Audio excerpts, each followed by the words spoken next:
27 ऑगस्टला संपूर्ण महाराष्ट्र गणपती बाप्पांच्या आगमनामध्ये व्यस्त असताना मनोज जरांगे हे समर्थकांच्या सोबत मराठा आरक्षणासाठी मुंबईच्या दिशेने कूच करणार आहेत।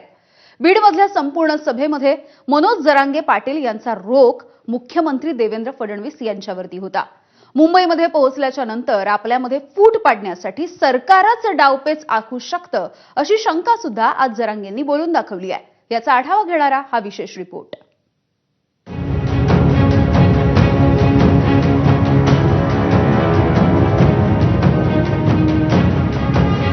27 ऑगस्टला आपण सकाळी 10 वाजता अंतरवालीतून निघतोय। 29 ऑगस्टला आपल्याला मुंबईला जायचं। मराठ्यांच्या डोक्यावर आरक्षण घेऊन विजयाचा गुलाल लाट टाकायचा। मी आलो मुंबईला, आपण भेटू होतो घरापुढेच आहे मी। पुन्हा एल्गार, पुन्हा मोर्चा, मागणी तीच मराठा आरक्षण आणि टार्गेट पुन्हा देवेंद्र फडणवीस। बीडच्या मांजरसुबामध्ये जमलेला हा मराठ्यांचा मेळा।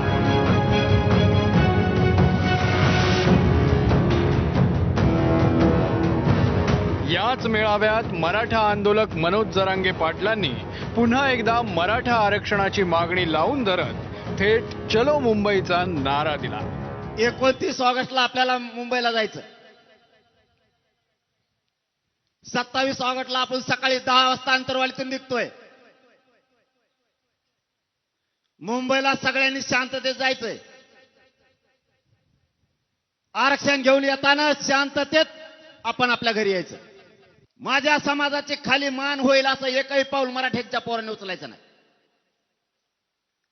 कोणी दगडफेक करायची नाही, कोणी जाळपोळ करायची नाही। गेली 2 वर्ष मनोज जरांगेंनी मराठा आरक्षणाचा मुद्दा लावून धरलाय।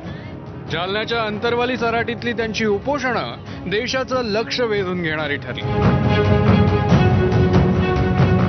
मध्यंतरी सरकारनं त्यांच्या काही मागण्या मान्य केल्या, पण जरांगे ओबीसीतून आरक्षणासाठी अडून बसले। याच देवेंद्र फडणवीसनी 29 जाती आरक्षणात घातल्यात ओबीसीत। यांना आता दुःख नाही का? नुसते मराठा आरक्षणात यायचे असले ते येवल्याचं पोट दुखत। आता 29 जाती आरक्षणात आल्या, आता काय बोलत नाही, याला खुनशीपणा म्हणतात। मराठ्याची मागणी असताना सुद्धा मराठ्याच्या नाकावर टिचून दुसऱ्याला दिलं, पण मराठ्याला दिलं नाही। खुन्नस आहे मराठ्याला। यावेळी जरांगेंनी मुख्यमंत्री देवेंद्र फडणवीसांना थेट आव्हान दिलं। संध्याकाळी घ्यायचे तर मुंबईत गेल्यावर बेजार होईल, त्याला काय जावं, चलो मुंबई। 29 ऑगस्टला फाईटच आहे आता जमून। भेडीत येत मला म्हणते तो तुला हानीन, म्हणलं मला अरे जास्त तर जाऊ द्या लांब। तुम्ही आई बहिणीच्या डोक्याच्या चिंदाडे केला रक्त गाळलंय, रक्ताच्या थारुळ्यात माझ्या माय बहिणी टाकल्या तुम्ही। या बारीने तुम्ही नुसतं पोराला डवचून दाखवा, काय मराठ्याची अवलाद आहे तुम्हाला दाखवतो आम्ही। यावर फडणवीसांनी काय प्रतिक्रिया दिली ते ऐका। मराठा समाजाला आरक्षण देणारं आमचं सरकार आहे। मागच्या काळामध्ये मी मुख्यमंत्री असताना आणि त्यानंतर शिंदेसाहेब मुख्यमंत्री असताना 10% आरक्षण आपण दिलेलं आहे। ते आरक्षण चाललेलं आहे। त्यामुळे मला असं वाटतं की महाराष्ट्र सरकारने मराठा समाजाकरता खूप मोठ्या प्रमाणात काम केलेलं आहे, पुढेही आम्ही करणार आहोत। त्यामुळे या संदर्भात कोणाच्याही मनात शंका असण्याचं कारण नाही, पण लोकशाही मार्गाने कोणी आंदोलन करत असेल तर त्यांची मागण्या समजून घेऊ। पण जरांगेंच्या भूमिकेचा आणि त्यांनी फडणवीसांवर केलेल्या टीकेचा महायुतीचे मंत्री आणि ओबीसी नेते छगन भुजबळ आणि गिरीश महाजनांनी समाचार घेतला। ज्याची तशी संस्कृती तसे तो शब्द वापरणार, त्याला तुमचा आमचा नाविलाज आहे। भुजबळांना भुंगारे